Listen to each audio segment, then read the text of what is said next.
प्रजा का विद्रोह अनुचित है। यदि हम दूसरा विवाह न करते तो हमारी वंश परंपरा का अंत हो जाता।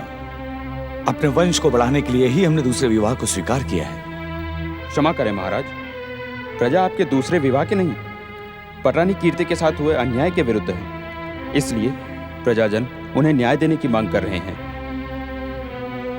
हम जानते हैं सेनापति कि हमारी प्रजा कीर्ति के साथ बहुत अधिक स्नेह करती है।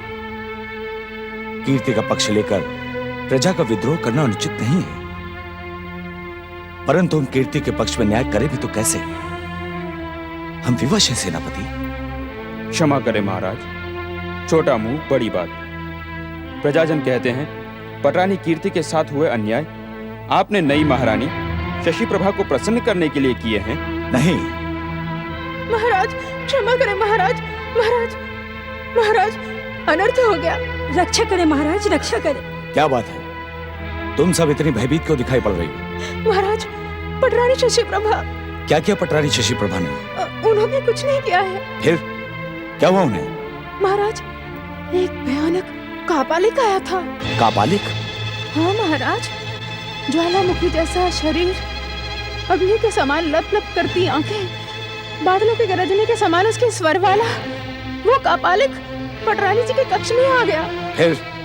फिर क्या हुआ? कहाँ से आया था वो कापालिक? द्वारपालों ने उसे रोका क्यों नहीं?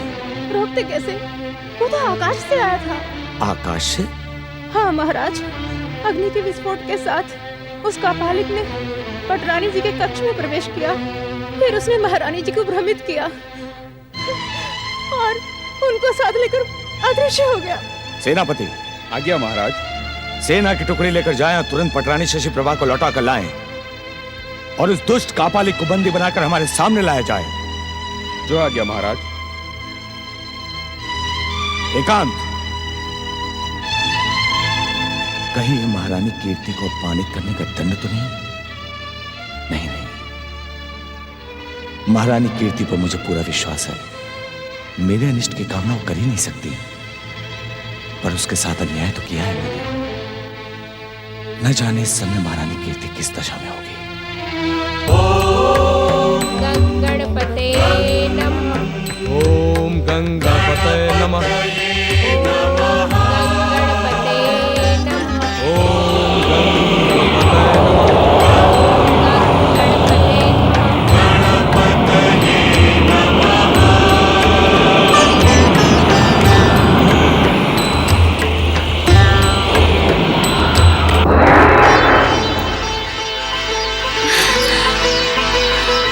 जय श्री गणेश। मंगल मूर्ति श्री गणेश की जय।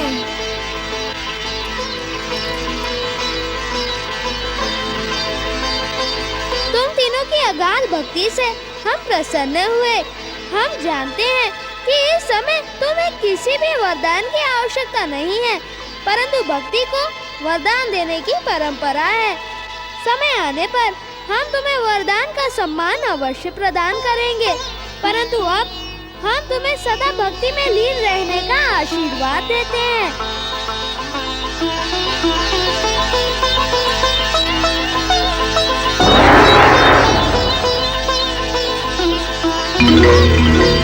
हे दयालु परमेश्वर, तुम्हारी दया पाकर मैं धन्य हो गया।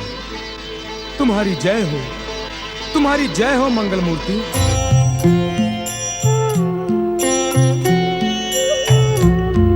ओम गंगणपते नमः। ओम गंगणपते नमः।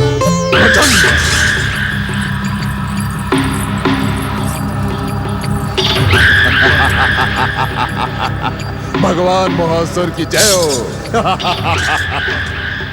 इस पर्वत गुफा का वातावरण भगवान महासुर की आराधना के लिए उपयुक्त है। शशि प्रभा, यहाँ के अंधकार पूर्ण एकांत में बैठकर भगवान महासुर की आराधना प्रारंभ करो। जो आज्ञा गुरुदेव।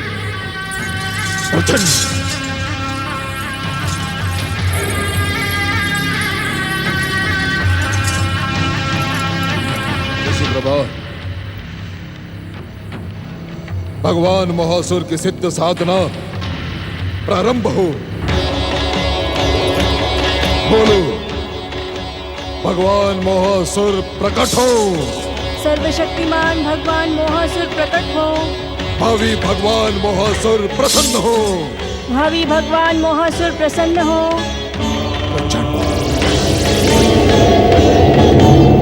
भगवान मोहासुर प्रसन्न हो। भगवान मोहासुर प्रसन्न हो। भगवान मोहासुर प्रकट हो।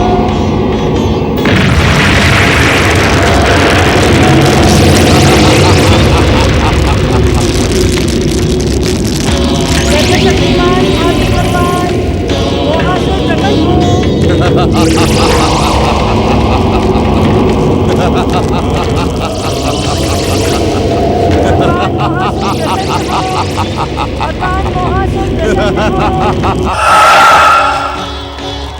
भगवान मोहासुर प्रसन्न हो। भगवान मोहासुर प्रकट हो। भगवान मोहासुर प्रसन्न हो।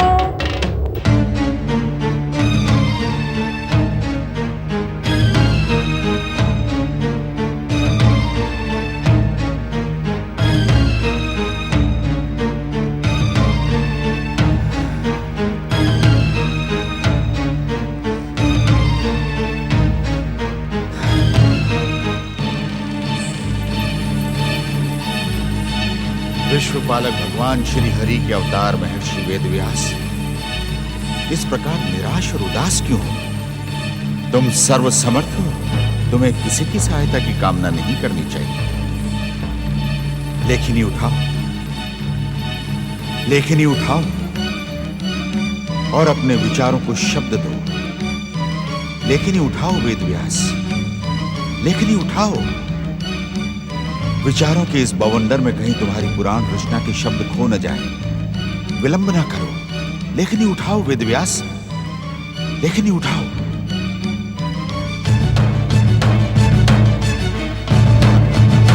तो लेखनी उठाई ली तुमने, पर लेखनी उठाने से पहले ये सोचा कि तुम अपनी कथा का प्रारंभ कहां से करोगे? तुम्हारी कथा का सूत्रधार कौन होगा? नायक किससे बनाओगे तुम? भावनाओं में ना बहो वेदव्यास, ब्रह्मवाक्य असत्य नहीं होता। तुम्हें विघ्नहर्ता श्री गणेश की सहायता लेनी ही होगी। इस लेखनी को त्याग कर श्री गणेश से प्रार्थना करो। ये क्या महर्षि, आपने अपनी लेखनी का त्याग कर दिया? मैं क्या करूं धृता जी, मुझे कुछ समझ में नहीं आ रहा है। पुराण लेखन के विचार आपस में टकरा टकरा कर मुझे निर्बल बना रहे हैं। मैं कुछ नहीं कर पा रहा हूं। तुम मेरी सहायता करो। मैं आपकी क्या सहायता करूंगी महर्षि? मैं तो स्वर्ग की एक अप्सरा हूं, जिसे आपने अपनी चरण सेवा का अवसर दिया है। तुम स्वर्ग की अप्सरा अवश्य हो, परंतु स्वर्ग त्यागने के बाद इस वेद व्यास के जीवन को संवारने का काम तुमने एक ऋषि पत्नी के समान कितनी कुशलता से किया है। तुम मेरा मार्गदर्शन कर सकती हो? स्वामी, मैं ब्रह्मलोक गई थी। परमपिता ब्रह्मा जी भी आपकी दुविधा से चिंतित थे। तो क्या परमपिता ने मेरी दुविधा के अंत का कोई उपाय नहीं बताया? बताया। परमपिता ने कहा, एक ही बात बार बार दोहराने से कोई लाभ नहीं होता। महर्षि की दुविधा का अंत केवल और केवल गिरजानंदन मंगल मूर्ति श्री गणेश ही कर सकते हैं। पर वे तो मेरी प्रार्थना सुनना ही नहीं चाहते, मुझ पर प्रसन्न होना ही नहीं चाहते। अपनी माता के समान किसी को वरदान देने से पहले कठोर परीक्षाएं लेते हैं। नहीं ऋषिवर, वे तो प्रार्थना मात्र से ही प्रसन्न हो जाते हैं। परम दयालु है मंगल मूर्ति श्री गणेश। क्षमा कीजिए स्वामी, कहीं न कहीं उनकी आराधना में आपसे कोई... हाँ, तुम सच कह रही हो। मैंने मन के समर्पण के साथ श्री गणेश की आराधना नहीं की। मुझे अवतारी होने का अभिमान हो गया था, और अभिमानी वेदव्यास पर विघ्नहर्ता कृपा क्यों करेंगे? तुम्हारी प्रेरणा से मेरा मन गणेश भक्ति में लीन हो जाना चाहता है। सद्गुण सदन गणपति की जय जयकार ही उन्हें प्रसन्न करने का सबसे सरल उपाय है। महर्षि वेद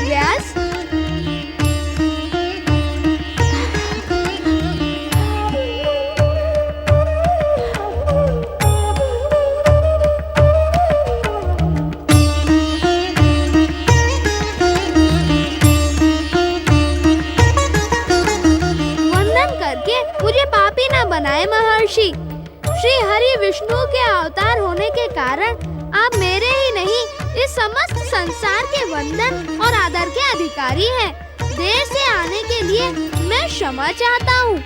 हे प्रार्थना मात्र से प्रसन्न हो जाने वाले दीनदयाल परमेश्वर, आपकी कृपा पाकर मैं धन्य हो गया हूँ। क्षमा तो मुझे कीजिए, भूल मैंने की है। मेरा मन विचलित हो गया था। ब्रह्म वाक्य को ठुकराकर इस पापी मन ने पुराण लेखन का हठ ठान लिया। वो तो केवल हठ था, इसीलिए सफल नहीं हुआ। हम सब तो ब्रह्म इच्छा से ही बंधे थे। मैं तो एक बार आपके दर्शन करने के लिए यहाँ आया भी था। ये आप क्या कह रहे हैं मंगल मूर्ति? मेरी बात पर संदेह न करें माता।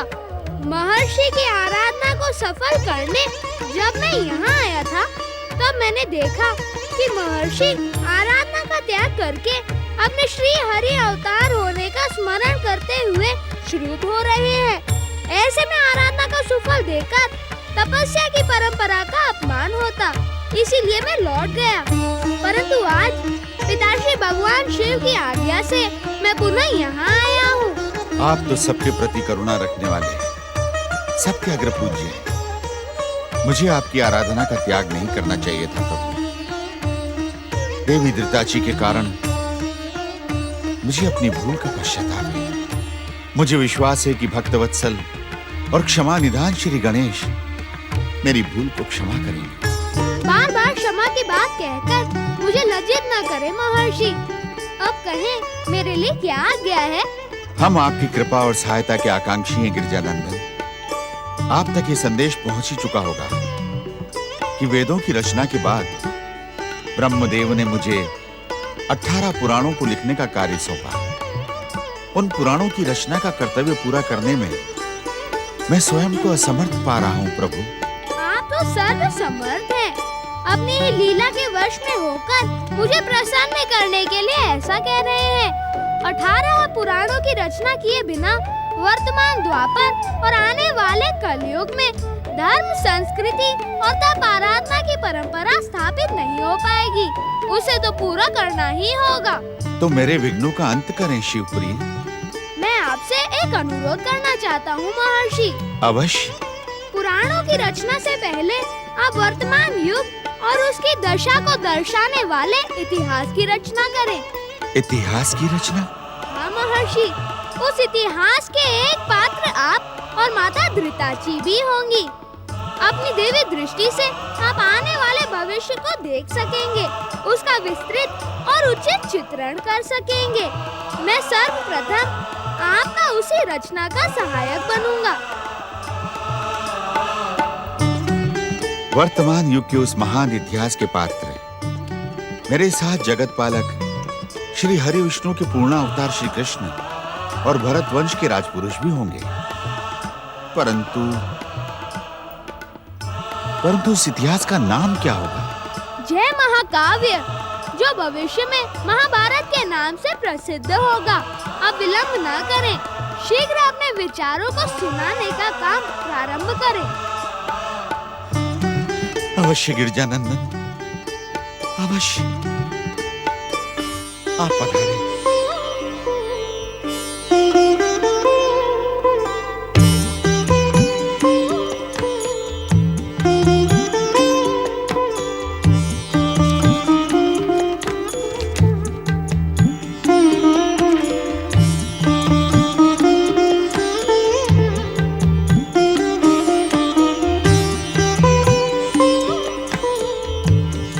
विष्णु के अवतार भगवान परशुराम के आक्रोश से तुम्हारा एक दांत टूट गया था। अब दूसरे अवतार महर्षि वेदव्यास भी कहीं तुम्हारे दांत पर मोह न कर बैठे, इसीलिए। महर्षि वेदव्यास के आश्रम में लेखनी की कोई कमी नहीं। वल्लभ, भीतर से लेखनी ले आओ। नहीं, उसमें तो समय नष्ट होगा। शुभ कार्यों में मुहूर्त का बड़ा महत्व होता है। परंतु लेखनी के बिना। लेखनी तो है माता।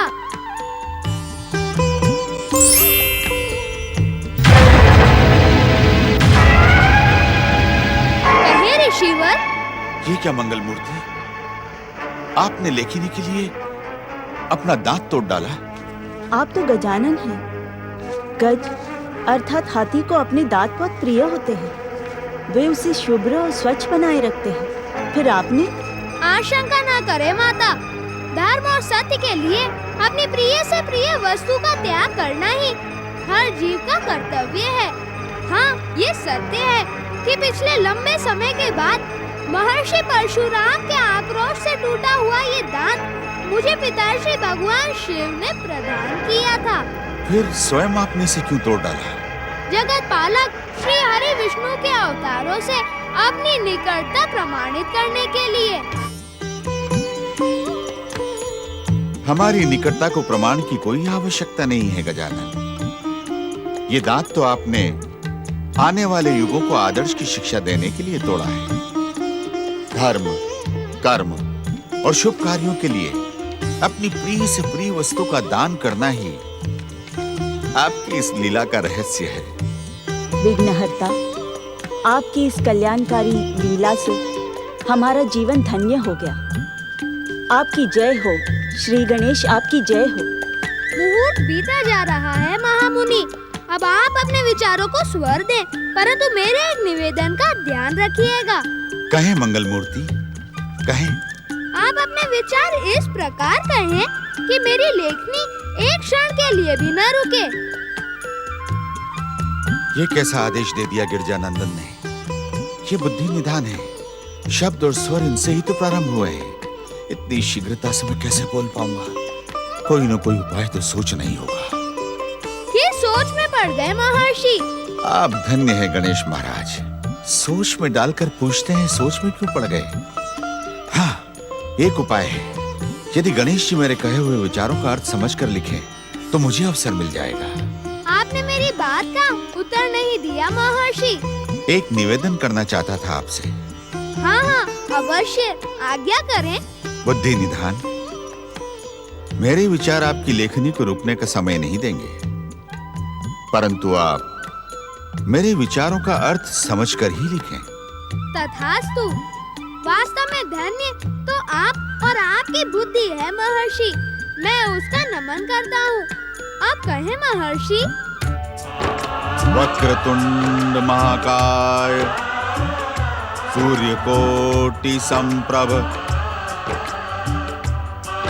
निर्विघ्नं कुरु मे देव, सर्वकार्येषु सर्वदा।